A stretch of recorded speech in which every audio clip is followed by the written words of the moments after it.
नमस्कार दोस्तों, मेरा नाम अमित है। आज मैं आपको एक ऐसी घटना सुनाने जा रहा हूं जिसके बारे में सुनकर शायद आप भी सोचने पर मजबूर हो जाए कि दुनिया में कुछ ऐसी चीजें भी हैं जिन्हें विज्ञान आज तक पूरी तरह समझ नहीं पाया है। यह कहानी मुझे एक युवक ने ईमेल के जरिए भेजी थी।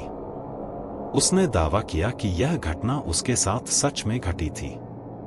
उसकी पहचान छिपाने के लिए मैं उसका नाम बदलकर अर्जुन रख रहा हूं। यह घटना साल 2022 की है। अर्जुन बिहार के एक छोटे से गांव में रहता था। गांव के बाहर कई किलोमीटर तक फैले खेत और उनके बाद शुरू होने वाला एक घना जंगल था। गांव के बुजुर्ग हमेशा एक चेतावनी देते थे कि सूर्यास्त के बाद जंगल की तरफ मत जाना। उनका कहना था कि वहां एक छलावा भटकता है जो लोगों को उनके किसी परिचित का रूप लेकर अपने पीछे बुलाता है। अर्जुन इन बातों पर कभी विश्वास नहीं करता था। उसे लगता था कि यह सब अंधविश्वास है। एक दिन अर्जुन अपने दोस्त मनोज के साथ पास के कस्बे गया हुआ था। दोनों देर शाम तक वहीं रुके रहे। जब वे वापस लौटे तो रात के करीब 10:30 बज चुके थे।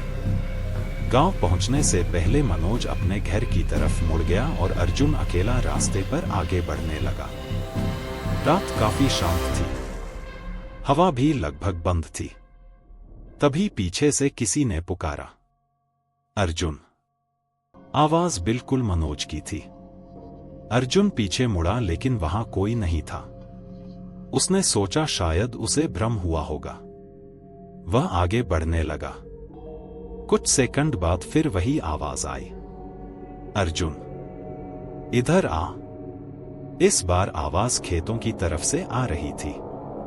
अर्जुन ने मोबाइल की टॉर्च जलाई। दूर उसे एक आदमी दिखाई दिया।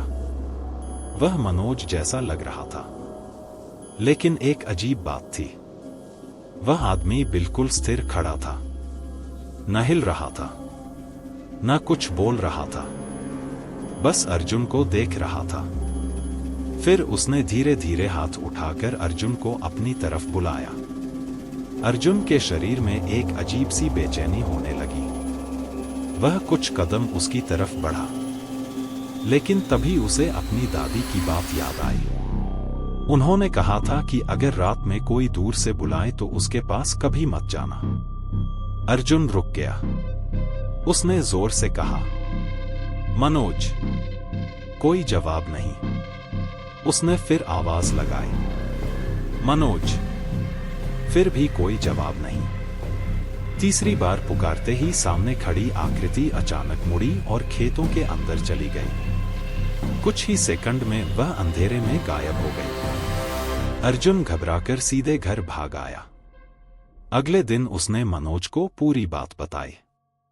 मनोज ने कहा कि वह तो रात 10 बजे ही घर पहुंच गया था और उसके बाद घर से बाहर नहीं निकला। यह सुनकर अर्जुन पहली बार डर गया, लेकिन असली डर अभी बाकी था। करीब 10 दिन बाद गांव में एक शादी थी। रात के करीब 12 बजे अर्जुन घर लौट रहा था। रास्ते में उसे अपनी मां दिखाई दी। वे सड़क किनारे खड़ी थी। अर्जुन चौंक गया। मां, आप यहां क्या कर रही हैं? लेकिन उन्होंने कोई जवाब नहीं दिया। उन्होंने बस हाथ से इशारा किया और धीरे धीरे खेतों की तरफ चलने लगी। अर्जुन उनके पीछे चलने लगा, लेकिन तभी उसे पहली घटना याद आ गई। उसने जोर से कहा, मां। कोई जवाब नहीं। उसने दोबारा पुकारा, फिर भी कोई जवाब नहीं। अब उसका दिल तेजी से धड़कने लगा। उसी समय पीछे से किसी ने उसका नाम पुकारा। अर्जुन ने पीछे मुड़कर देखा। वहां उसका पड़ोसी खड़ा था। जब उसने दोबारा सामने देखा तो उसकी मां जैसी दिखने वाली आकृति गायब हो चुकी थी। चारों तरफ सिर्फ अंधेरा था। उस रात अर्जुन ठीक से सो नहीं पाया। अब उसे यकीन होने लगा था कि कुछ न कुछ गलत जरूर है। कुछ दिनों बाद गांव का एक चरवाहा अचानक गायब हो गया। पूरा गांव उसे खोजने लगा। 3 दिन बाद वह जंगल के किनारे बेहोश मिला। जब उसे होश आया तो उसने बताया कि उसे उसकी मृत बहन दिखाई दी थी। वह उसे जंगल के अंदर बुला रही थी। वह उसके पीछे पीछे चलता गया। फिर उसे कुछ याद नहीं।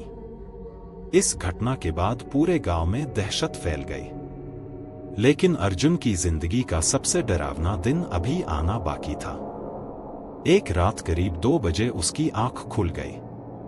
उसे लगा जैसे कोई उसके घर के आंगन में चल रहा हो। खट खट खट। वह धीरे से खिड़की के पास गया और बाहर झांका। जो उसने देखा उसे देखकर उसका खून जम गया। आंगन में कोई खड़ा था। वह बिल्कुल अर्जुन जैसा दिखता था। वही चेहरा, वही कपड़े, वही कद। ऐसा लग रहा था जैसे अर्जुन खुद आंगन में खड़ा हो। वह नकली अर्जुन धीरे धीरे मुस्कुराने लगा। उसकी मुस्कान इंसानों जैसी नहीं थी। अर्जुन डर के मारे पीछे हट गया, लेकिन वह आकृति लगातार उसे बाहर आने का इशारा कर रही थी। कुछ सेकंड बाद वह अचानक गायब हो गई, जैसे कभी वहां थी ही नहीं। अगली सुबह अर्जुन ने यह बात अपने परिवार को बताई। घर के सभी लोग डर गए। गांव के बुजुर्गों ने कहा कि यह छलावा है और अब वह अर्जुन के पीछे पड़ चुका है। कुछ दिनों बाद अर्जुन के मोबाइल पर एक कॉल आया। स्क्रीन पर उसके दोस्त मनोज का नाम दिख रहा था। जैसे ही उसने फोन उठाया, उधर से आवाज आई, जल्दी जंगल के पास आ, मैं मुसीबत में हूं। आवाज बिल्कुल मनोज की थी। अर्जुन तुरंत निकलने ही वाला था कि तभी उसके दूसरे नंबर पर कॉल आया। यह असली मनोज था। मनोज ने पूछा, कहां है तू? अर्जुन हैरान रह गया। उसने कहा, तूने ही तो फोन किया था।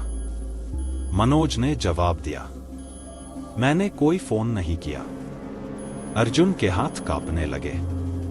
उसने पहले वाले नंबर पर दोबारा कॉल किया, लेकिन वह नंबर मौजूद ही नहीं था। उस रात अर्जुन ने पहली बार महसूस किया कि कोई चीज लगातार उसका पीछा कर रही है। दिन बीतते गए, लेकिन घटनाएं बंद नहीं हुई। कभी उसे अपने पिता की आवाज सुनाई देती, कभी अपने दोस्त की, कभी किसी ऐसे व्यक्ति की जो कई साल पहले मर चुका था।